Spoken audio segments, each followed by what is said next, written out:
Kisah Uwais Al-Qarni. Ibu merupakan seseorang yang memiliki tempat sangat mulia dalam Islam. Oleh sebab itu setiap anak diwajibkan berbakti kepada orang tuanya. Seorang anak tidak boleh membentak orang tua, apalagi durhaka kepadanya.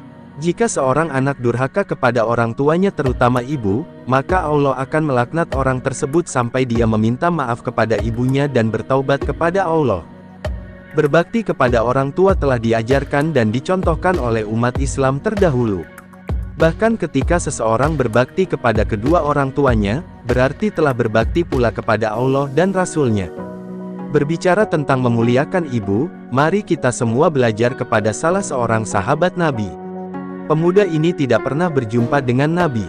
Pemuda ini merupakan seorang pemuda miskin yang tinggal di pinggiran Yaman, namanya ialah Uwais Al-Qarni. Uwais Al-Qarni merupakan seorang pemuda yang tidak terkenal, miskin, dan memiliki penyakit kulit. Tak ada orang yang mengenalnya, bahkan namanya pun tak pernah dikenal. Namun ia merupakan pemuda yang pernah disebut oleh Rasulullah SAW sebagai pemuda yang sangat dicintai oleh Allah dan terkenal di langit. Sebab kecintaan Allah kepadanya yaitu dikarenakan ia patuh dan menghormati ibunya yang sakit lumpuh. Suatu waktu, Uwais meminta izin kepada sang ibu untuk pergi ke Madinah dalam rangka untuk melepaskan kerinduannya kepada Rasulullah. Sang ibu memberinya izin untuk pergi, namun dengan syarat agar setelah berjumpa Rasulullah ia cepat pulang kembali karena ibunya yang sakit-sakitan. Setelah melakukan perjalanan yang sangat panjang, Uwais tidak mendapati Rasulullah di rumahnya karena sedang memimpin peperangan. Meski kerindunya amat besar terhadap Rasulullah, Uwais lekas pulang demi ibunya. Ia hanya menitip pesan kepada Siti Aisyah radhiyallahu anha. Kemudian pada kesempatan yang lain, sang ibu meminta Uwais untuk mengantarkannya pergi haji.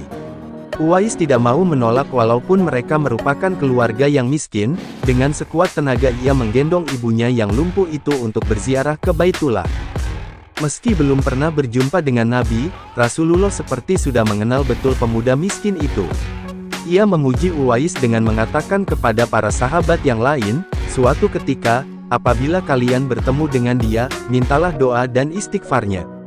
Dia adalah penghuni langit, bukan orang bumi. Hari Ahmad, karena bakti yang tulus dan ikhlas kepada ibundanya, membuat nama Uwais Al-Qarni terkenal di langit, meski di bumi ia bukan siapa-siapa.